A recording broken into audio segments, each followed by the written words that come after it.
What's up, welcome back to Nostalgia. Dave here with my top 10 movies of 2024, the best movies of the year, the last of best of content from me for 2024. Of course, we did top 10 albums, top 10 songs, top 10 K-pop songs, and top 10 TV shows of the year. And movies I always do last just to give myself a little bit more time to see as much as I can. I still haven't seen everything I want to see. Of course, there are some stuff, namely a lot of international films, that have yet to even be released in the United States, even though they are 2024 movies and, in the Oscar mix this year, things like that. So, my extended long list of every single movie I've seen, which is always around 100 movies every year, that will be on Letterboxd, but that'll probably not come out till next month. So, if you want to see my full list of everything I liked, all the way down to the stuff I didn't even like at all, keep an eye out for that. But we had to get the top 10 out. It's a shit or get off the pot type thing every year. And I'm very happy with the movies that I saw this year. I think this is a movie year that is not the absolute best by any means. I think a pretty common theme this year has been that we're kind of lacking like really high-end masterpieces at the top, at least compared to other years. I still think it was a really good movie year because the movies I have at the top I quite enjoyed a lot. But I think maybe it starts to thin out once you get past your top seven, and extend that out to the top 20, whereas in other years maybe it's a bit deeper. Every movie on my top 10 is a movie I did a full review for when it came out, so make sure you check those out for the extended thoughts. Just going to run through the list 10 to 1 and honorable mentions. Also, talk about some movies I still want to see from last year as well. So, kicking things off for me is The Wild Robot from DreamWorks. This is a film that I did not have high expectations for at all. And honestly, it takes a lot for an animated film to make my top 10 list. Of course, I like animated films. However, I'm always someone who has a bias to live action and has a bias to full-fledged acting over voice acting, things like that. So it takes a lot for animated to make the list, and actually it has in recent years. The Boy and the Heron made my list last year, but The Wild Robot, I think it really stands out as an animated film. For one, the animation is absolutely gorgeous. It's kind of a hallmark throwback to the DreamWorks of old. DreamWorks has far from been a prolific, critically acclaimed studio in recent years, unfortunately, and largely due to financial reasons. But The Wild Robot, I think it's the movie that just engages you, with its animation so beautifully. Like it's great for its intended viewers, young people, of course, but also is the animated movie that has a lot of depth and storytelling richness that engages a more adult audience as well. The themes of chosen family, some really choice moments with the score, including the song from Maren Morris. There's some, I think, really rousing stuff. There's definitely some tearjerker moments. It's a story that I think you really get swept up in, and you're really rooting for the characters you're seeing. I think it's a absolute gem. I expect it to win Best Animated Feature at the Oscars over the behemoth that is Inside Out 2. So yeah, The Wild Robot, and I would not be shocked if we get a sequel to this movie just because the strength across the board with how this movie went. And the box office success as well suggests that we'll be seeing more of this. Number 9 for me is Helena Rain's Baby Girl, starring Nicole Kidman and Harris Dickinson. Of course, this movie just came out last month, and this film, famously, it's kind of the main talking point with the movie is a throwback to a type of movie we don't make anymore, namely the erotic thriller film. Filmmaking is very chaste and conservative these days. We don't really see much portrayal of sex and nudity on screen, certainly compared to, decades past. And Baby Girl for me, it's funny because like this is a movie that as you're watching it, there's a lot of like jaw dropping moments. There's a lot of like, what is going on? And like, there's a lot of trying to wrap your head around the decision making with the characters. And this is certainly not a movie that I have like no notes for at all. I definitely had some questions with how things were presented in this movie, but man, I think just the chemistry between Nicole Kim and Harris Dickinson and the really specificity that I find in a lot of their characters, like Kidman, she plays, older, middle-aged, successful women all the time lately, right? And yet this still feels like something a little bit different from her, right? In this case, a CEO who projects one thing and then in her private life is actually seeking something completely different. And Harris Dickinson as this young intern character that is incredibly hard to pin down. And I love how this movie makes the complication of these characters' feelings like part of the actual storytelling, where neither party knows exactly what they're doing, why they're doing it, what's happening. And I love that that confusion is presented from the character POV, because often you're feeling that as a viewer as well. And yeah, I think Harris Dickinson, he just has a unique energy and aura to him, and he's able to really imbue that in this movie. Number 8 for me is A Complete Unknown from James Mangold, starring Timothy Chalamet as Bob Dylan. A Complete Unknown, it is a conventional music biopic film in most respects, and yet it's an incredibly effective and satisfying execution of that. Just because the film's structure is familiar does not take anything away from what this movie is able to achieve. And what is that communicating to us? Well, frankly, I think it's making a really compelling story out of a musical figure that not a lot of people in today's world have a lot of a connection to. Of course, we're talking about Bob Dylan in the 60s. This is not a time that most moviegoers were around for. And Bob Dylan is certainly several generations in the past in terms of being like a huge figure musically, right? And yet, this movie gets you so wrapped up in his story. And of course, a big part of that is Chalamet's performance as Bob Dylan, something that could have went horribly wrong, but it does not really at all. The movie's able to communicate the sophistication, the power of Bob Dylan's impeccable songwriting. And when you see several Bob Dylan songs performed on screen in this film, you feel that energy. I think the times they're changing scene at Newport is really powerful. Chalamet's performance played off of Monica Barbaro's Joan Baez performance is absolutely electric, like star-making potential. The way those two look at each other in this movie is incredible stuff. Number 7 for me is Sing Sing, starring Coleman Domingo and Clarence Macklin. This is a film that, I obviously was not really on my radar at all until you started hearing a lot of that early hype in the beginning of the year. And Coleman Domingo, of course, has been on quite the run, and that certainly continues in this movie. He is a screen presence unto himself, just in terms of his power, in terms of his stature, his eloquence, his way with words. He's an awesome actor, and this character that he's able to imbue, of course, someone who, in their eyes, the movie doesn't really take much of a POV, but in their eyes, has been wrongfully imprisoned, is now seeking parole, but in the meantime, is very involved in this, rehabilitation, quote unquote, program within Sing Sing prison, where select inmates are able to perform theater as a way of self-expression while they're still locked up. And played off of that, of course, is Clarence Macklin's character, and Clarence Macklin, of course, is a new actor, as are just about everyone else in this cast. And that's, I think, what's so kind of beautiful about this movie is you have all these men playing lightly fictionalized versions of themselves. None of these guys are professional actors, but you would not know it in the slightest watching them. It just feels so real, so authentic.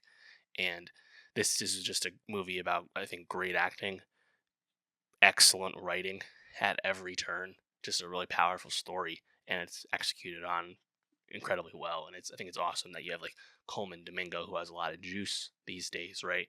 Able to use a lot of his creative power to make this story happen, and they do it with great effect. It's a great movie, and it sounds like it's picking up steam, for the Oscars, which is great to see. Number 6 for me is Civil War from Alex Garland, starring Wagner Moura, Kaylee Spaney, Jesse Plemons, Kirsten Dunst. This is the second highest grossing A24 film of all time, behind Everything Everywhere.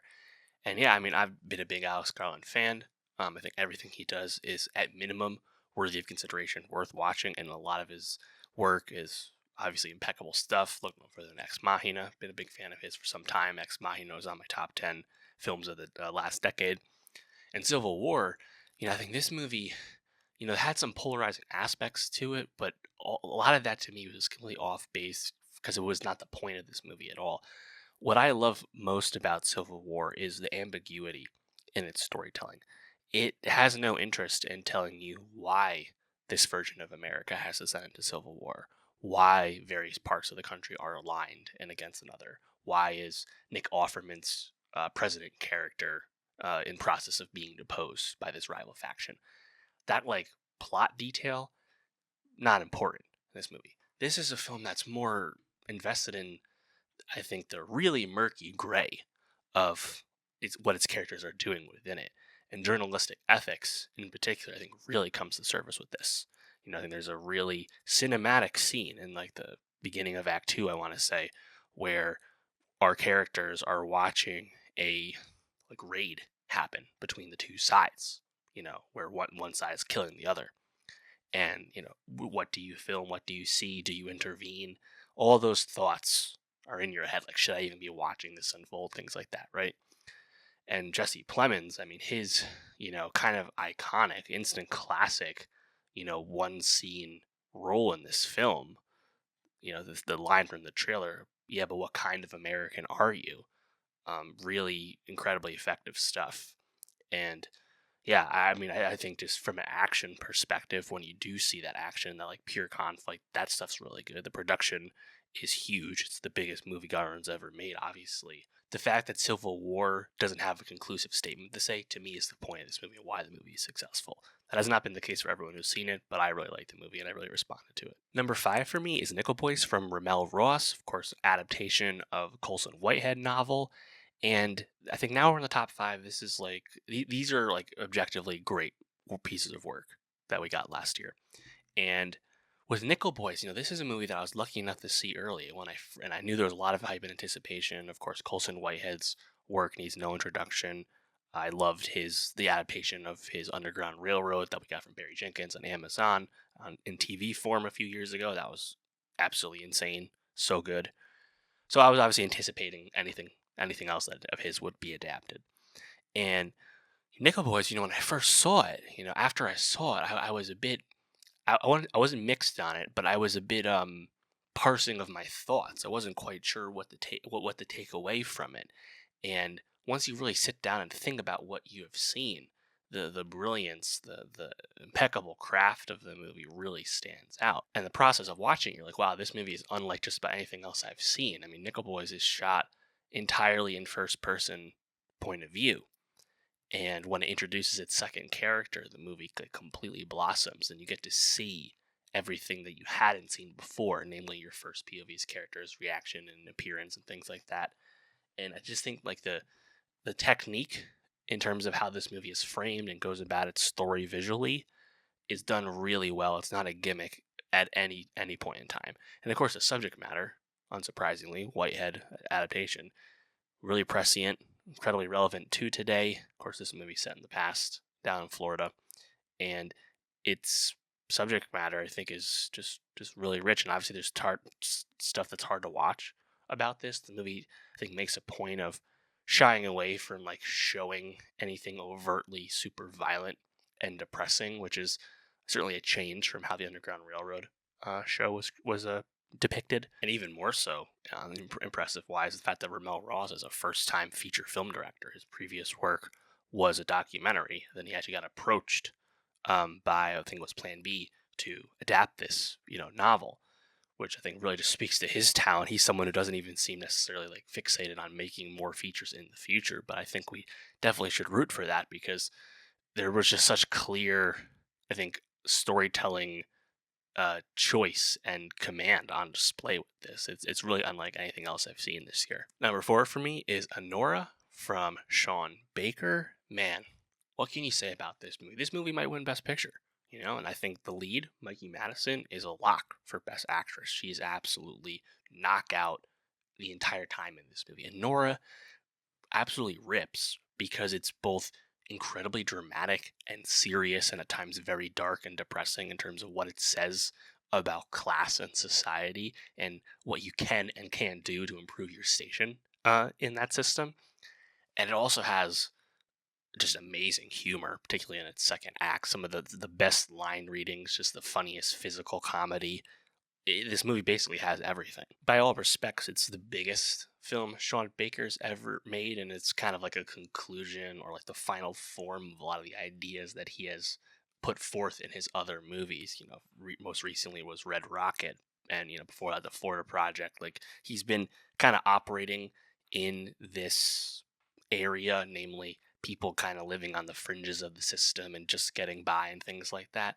But to me, like this is his most complete statement yet, and it also happens to be just an incredibly entertaining movie the entire time. And once the ensemble begins to increase as Anora's newly wed husband, of course, the son of a Russian oligarch. Once that family and that family's employees decide to annul this marriage by any cost, I mean, the hijinks ensue, and the hijinks are so damn good. It's just a really spectacular movie. Number 3 for me is Challengers from Luca Guadagnino, starring Zendaya, Josh O'Connor, and Mike Faist.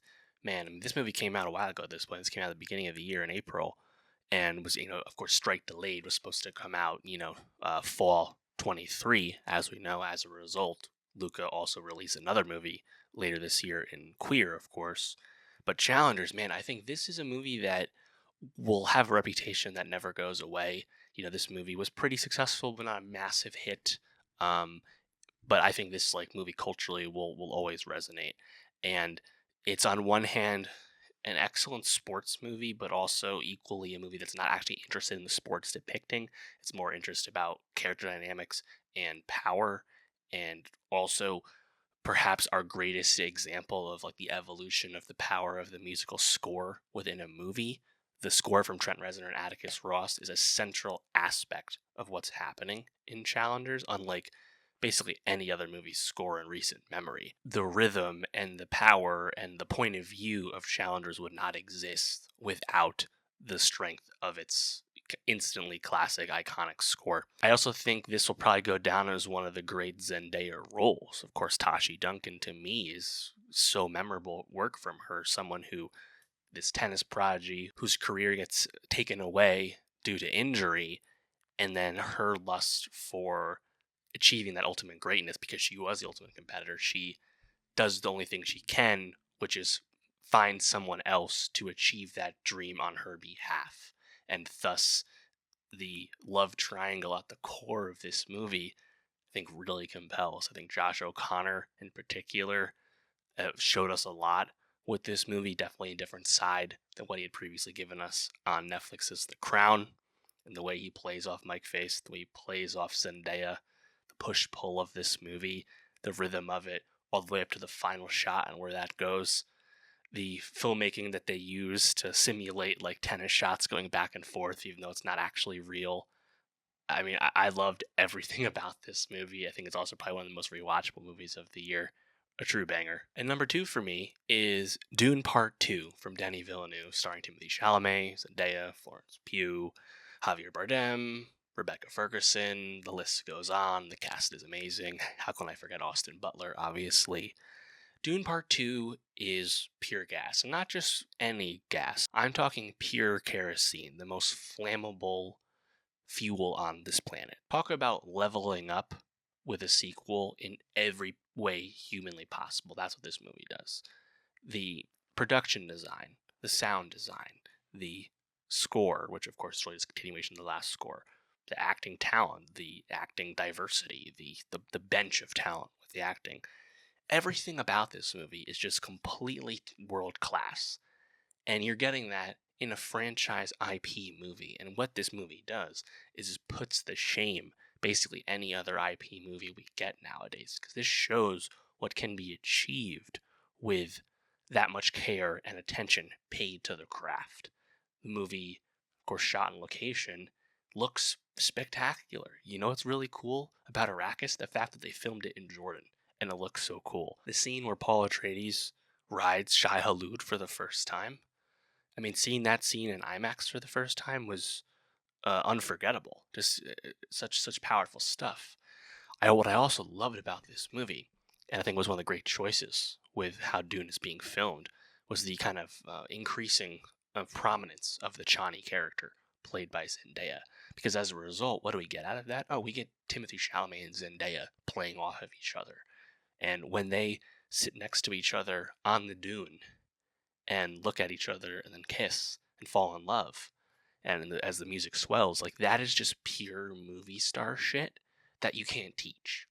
And that's the kind of thing we want to see when we go to the movies and we see these big bombastic stories. Austin Butler, newcomer for Dune Part 2, unforgettable as Fade Routha. So good. And what a W for him to follow up Elvis with another intentional voice work that he did with this movie. Sequence after sequence, I think choice after choice, this movie just astounds and wows. I've seen it multiple times. I think Dune Messiah has a lot to live up to because that's a story that's a lot less conventional than the conclusion of the original Dune book, as we know. So we'll see what happens with that in a few years. But man, I think Dune Part 2 is just a total triumph and really goes to show like what can be achieved with IP storytelling when you really put some care into the creation. And of course, when I saw Dune Part 2 at the beginning of the year, I knew it was going to be tough for that movie to be surpassed for my number one. And maybe, in the years to come, I'll have more fondness for Dune Part 2 over time. It's definitely a movie I will not be forgetting. Same thing with Challengers. But my number one is a movie that I was lucky enough to see a bit earlier before it came out. And, at the conclusion of this movie, I was like, you know what? Like, that's a movie that has just such obvious, yes, but grand ambition in terms of being the next great work in our film fabric. And that, of course, is The Brutalist from Brady Corbet, the 3.5 hour epic about the American dream and what you can and can't achieve with that. I mean, this is a film that has some polarization. I think some people can find aspects of it pretentious. I think some people can find the takeaways in what Corbet is trying to say about artists and what they can and can't do with their art and who can tell them what to do and who can and can't compromise that vision. I can understand people bristling at some aspects of that, but to me, I think just the sheer scope of what this movie has within it, just as a pure story, but then all that subtext about what it represents is probably what I'll remember most about the movie. And God, I mean, if you learn more about it, and Corbet has been very forthcoming in telling us about this process, but the fact that this movie took so long to get to the screen, the fact that it was shot on a dead film format in VistaVision, and yet it looks incredible with a pretty modest budget under 20 million. Like, we were able to see the grand creations of architect Laszlo Toth, Adrian Brody's character, but they didn't actually build any of that in real life. Like, I think a modern marvel in terms of like what can be achieved with a film budget. I think of like what was done with Gareth Edwards, the creator, last year in terms of making a $200 million sci-fi movie for only 80 million, and like how great that movie looks. The other side of that coin is what the Brutalist is able to do. This movie was able to shot on film in a dead format at that and still not be expensive. As a film itself, though, again, like it's so grand and epic in terms of what this story goes through, and it's long spanning, decades spanning by the end, and the ups and the downs of its characters, of how you're feeling watching the movie. The first half, things are going well. You're really invested. Guy Pearce's Van Buren character, the benefactor, really incredible performance from Pierce. Again, you're feeling good. And in that second half of the movie, things begin to turn. Maybe you saw some of that coming. To me, this is just, I think, the richest and the grandest and the largest of movies this year. And it's not empty at any turn. I think there's so much to take away and look at, again, whether it's the impeccable production choices or the subtext under the storytelling, or just the pure story itself, which is a classic rise and fall type story. Like, I found it really satisfying by the end. And yeah, it's long, and yeah, it has a built-in intermission break, which was quite cool to see. The movie on film, literally watching the film stock show us the intermission until it ended, like that was pretty sick. But yeah, I mean, this is the movie that I want to win Best Picture. Of course, I would not be shocked if Anora wins, and I'll be happy if either one wins, of course. If Wicked wins, that would be a little disappointing given the other choices, and I did like Wicked. But yeah, The Brutalist. This is a movie that's not for everyone, of course, due to how serious it is most of the time and how long the movie is. But you just don't get stories like this, and it's impressive work. I can't wait to see what Brady Corbet is able to do next. Obviously, he should have a lot more rope, creatively and monetarily after this. We've come a long way since his last movie, Vox Lux, after all. So yeah, The Brutalist, number one for me. And just to recap, my top 10 movies of 2024: number 10, The Wild Robot; number 9, Baby Girl; Number 8, A Complete Unknown. Number 7, Sing Sing. Number 6, Civil War. Number 5, Nickel Boys. Number 4, Anora. Number 3, Challengers. Number 2, Dune Part 2. And number 1, the best movie of the year, The Brutalist. Please let me know what were your best movies of the year. So that's the top 10. Of course, I've seen many other films, and I'm still planning to see a bunch more. In terms of stuff that just missed a cut, I want to shout out Justin Kurzel's The Order, which I thought was excellent and is a bit underseen. Love that. Like Conclave quite a bit. I liked We Live in Time. I like Saturday Night. I liked Furiosa. I think it'll probably be underrated when all things are all said and done. I love Twisters. That was such a great time. Alien Romulus. So happy to see a great alien movie again. I loved it. Juror Number 2, A Real Pain. Awards contenders, good stuff there. I loved Hitman on Netflix with Glenn Powell. And before we get to some of the stuff that I still want to see that I haven't seen yet, just want to look at the bottom of my list real quick. So my bottom 5 right now, the worst movies I've seen of the year. And these will probably stay there. I don't know if I'm not going to make time to see anything that's going to be at the bottom here. The worst movies I saw this year were Borderlands, Madam Web, Rebel Moon Part 2, The Scargiver, Sonic the Hedgehog 3, and Craven the Hunter. And apologies to movies that just missed that bottom 5 cut. Argyle, Back to Black, Red 1, Kung Fu Panda 4, Venom 3. Yeah, some stinkers. In terms of movies I still need to see, it's primarily, stuff from international movies that were the release, unsurprisingly, is trickled out and usually doesn't come out in the United States till January, February time. So movies like I'm Not There from Brazil, All We Imagine Is Light, The Seed of the Sacred Fig, Italy's Vermiglio. Those are all on my list. I want to see those. I want to see Cloud from Japan. That has not been released here at all. That would be cool. I still haven't seen September 5. I'll be seeing that in a few days. It's finally coming out after a constantly pushed back and strange award strategy with its release. So I'll finally see September 5. So, that's a movie that very well could make the top 20 for all we know. But hey, they took too long, so it can't make the top 10. Like I said, make sure you check out my Letterboxd list for the entire list, 1 through however many movies I see, around 100 every year. Check that out so you can see the full ranking of everything when that'll come out sometime next month. Of course, go back and check top 10 TV shows and my top 10 music lists from 2024 as well. And if you like movies, well, stick around, subscribe, youtube.com/nostalgiapod, because I love movies. I see about 100 new movies every year, most of which in the theater. I make a point of reviewing movies when they come out and talking about them. It's a big part of my life. So if that speaks to you, come back, because we'll be talking about movies as they come out next year, or this year as well, 2025. Make sure you let me know what your best movies of the year were as well, and I'll see you next time.